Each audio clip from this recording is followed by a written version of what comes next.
I'll stay with you, Elissa. You're finding your feet now as a new partner. How long have you been a partner for? All of 4 months. 4 months.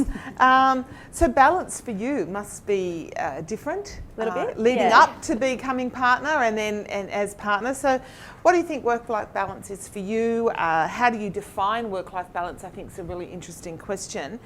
And also, has there been an example of where you've really struggled to find that balance? Yeah, and I think in talking about topics like work-life balance, I go back and I think to my own personal values and what are the things that I really focus on and I really care about. And something Gillian said before is spot on. I want to work hard. I really love my work, but I also only want to do something that I'm enjoying and only while I'm enjoying it. So I think that puts me in quite a good situation where I don't find that I'm fearful of a lot of the things that I'm doing. And this is the example of going into partnership. I've always said I want to be a partner. I didn't say when I wanted to be a partner. And my supervisor at the time just pushed me forward and he goes, I think you can do it. I'm going to put you forward. Excuse the French, I shat myself and went, I don't want it, it's too early, too soon, I'm not ready. But when someone pushes you forward like that and you've got to take into account, well, it's sink or swim. I'll either get up there and love it, I'll either do really well or I won't. And then what's the worst that happens? You do something else or you find another opportunity or whatever it might be. So I think going into it with that sort of mentality has meant that I have thrown myself into it 150%. I was told in the process that the year leading up to partnership and your first year of partnership are the 2 hardest years of your life. And I'm over halfway, so going to get through it. But in coming back to the question of balance is, in my mind, it's the doing the things you want to be doing when you're wanting to do them. And I haven't been practicing for decades on decades, and so I still really love it and I still want to be at work a lot and I still want to put my hand up for every single thing that comes my way and smash it. So at the moment I don't have great balance, but I've got support around me. I've got a very supportive husband who, the first half of our relationship, he was a chef and so he didn't ever have balance and he was the one that wouldn't get home until midnight and he'd get up, before me. And so we've just got this mutual acknowledgement that while we're both each doing the thing that we're extremely passionate about at the relevant time, we've got each other's backs and there's not going to be any sort of guilt or judgment or anything in terms of being there at a point in time. So that's sort of where I'm at in my views on balance. I think it's different for everyone and I think it's different for people in different parts of their lives and what they're wanting to prioritise, and it will change, and it might be that 5 years' time if you ask me the question I have a very different answer. But yeah, there have absolutely been times where I haven't had balance, and I think to a particular example, which Julie's in my team and I've raised it with her before, and the learning from it is to ask for help when you need it, and I didn't, and it was in it sounds trivial as I tell the story because it's so just about my own self at the time, but it was in the lead up to my wedding, and I got thrown into a transaction which was just going a million miles an hour. I was on the tax side. The partner I was working with, my supervising partner at the time, was just absolutely flat chat busy. And the corporate team we were working with, the senior associate on their side, he'd just resigned. And so I was almost just directly working, doing everything. And I was just overwhelmed, but all I wanted to do was plan my wedding. And I just, I had visitors coming. And there was just this month of suffering in my mind about trying to do it all, trying to do a great job, but trying to also focus on other things. And I didn't ask for help, and I got really grumpy. And every time someone spoke to me, I was just foul. And I thought, nobody wants to work with me like this. And so I just called it. And you suffer through it, you do it, because we're all driven and we all want to do well. But then looking back on it, my reflection is that if ever I'm in that situation, or if anyone I'm working with, I see that they're in that situation, you just have to ask for help.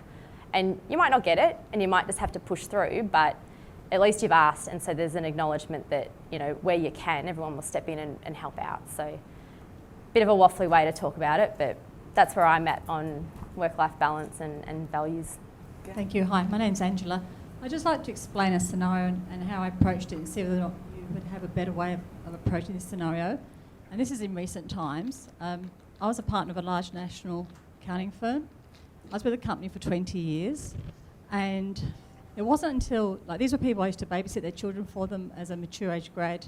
My husband helped them build their houses, so I thought we had a pretty good relationship.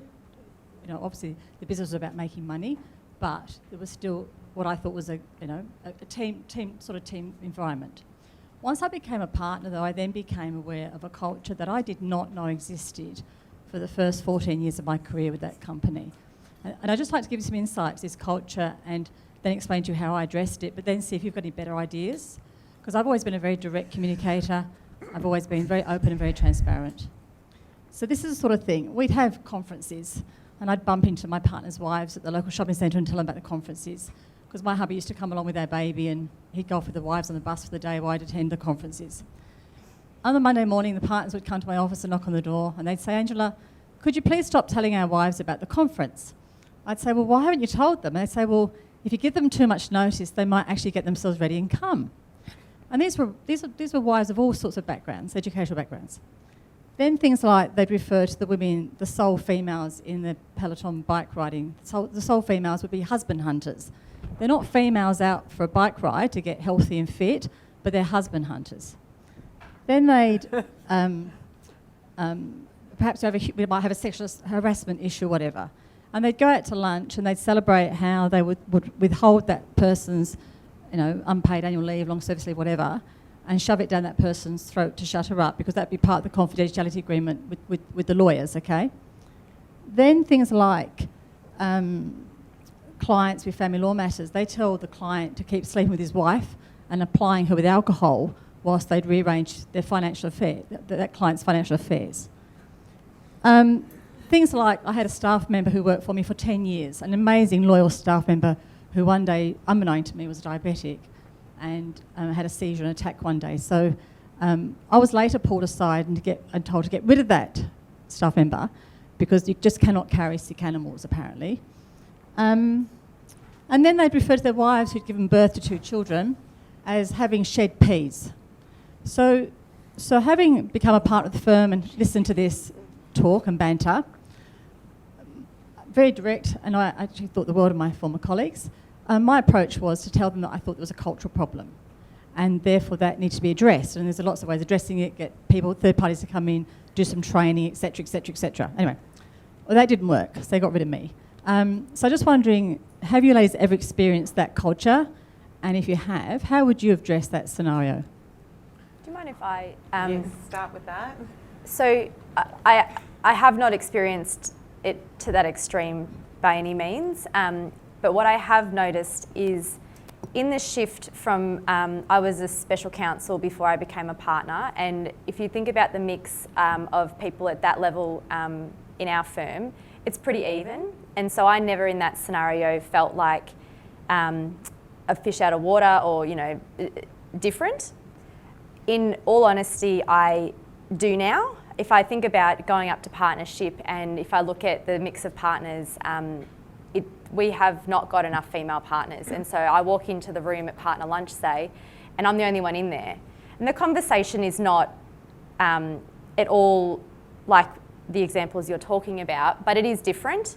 And there have been instances where I've walked in the room and someone has said, "Oh, we've got to stop talking about this because Elissa's here," or things like that. And they're, done in a jokey way and those sorts of things. But I also find myself sometimes joking and then I feel guilty because I feel like, well, I shouldn't be joking. I'm trying to fit in, but really I should be trying to affect some sort of change. I also acknowledge, though, I can't fight every battle, and I'm not going to be able to fight every battle and make, wholesale change straight away. And so the way that I'm approaching it is piecemeal. It's having conversations with my partners that I work most closely with and saying, I have noticed a change. I don't feel like I belong, or if this was the situation that happened, how would you deal with it? And reaching out also to the other female partners and saying the exact same thing. And it's almost getting it's getting the acknowledgement that I'm not alone in it, and that people do and have been through the same scenario before. And it's getting the right group of people together to have the conversation about, well, what are we talking about? What do we need to be doing? Why do we not have enough female partners, and how we're going to bring up the next generation, because I think it's quite hard to just affect wholesale change without the right mix of people. Like, I don't feel like I could go into a room and say, we all have to do this, we need to bring someone in, we need to affect a cultural change, because that's almost telling people they've done something wrong. Whereas if you've got the right people with the right frames of mind and the right attitudes in the room, then it's a collective decision. Don't know if that's the right approach, and I don't know whether I'm being, overly subtle about it, but that's just how I see it very early on, and also being very junior in the partnership. I don't think I can knock on, top dog's door and say, you've got to change these things, and so that's how I'm approaching it. One of the things that you were talking about, I think Liz and Kirsten, around mandatories, learning. You mentioned the word learning, and so to Lucinda and Karen and Elissa, what have been your mandatories when you've been working? I think career mandatories change over time as your career and the level within the organisation, but around values and our theme today of balance, what have been some of your key mandatories that are non-negotiable?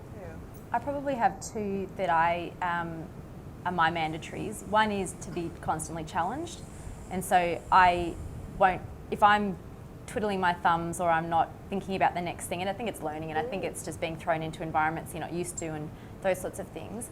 But the other one is being in an environment where you can be yourself and not having to put on a show or alter the way in which you would approach something for the sake of someone else, or for the sake of, and there will always be times where you have to be, more professional than other times, but I'm someone who will swear, I will, we've used the word vulgar before, I'll tell her, I'll say something that you shouldn't say, and I just want to be in an environment where that's okay, and you're not going to be, seriously criticised for it, because I think if you have to put on a show and not be yourself, then you actually lose yourself, and that's when you won't enjoy what you're doing.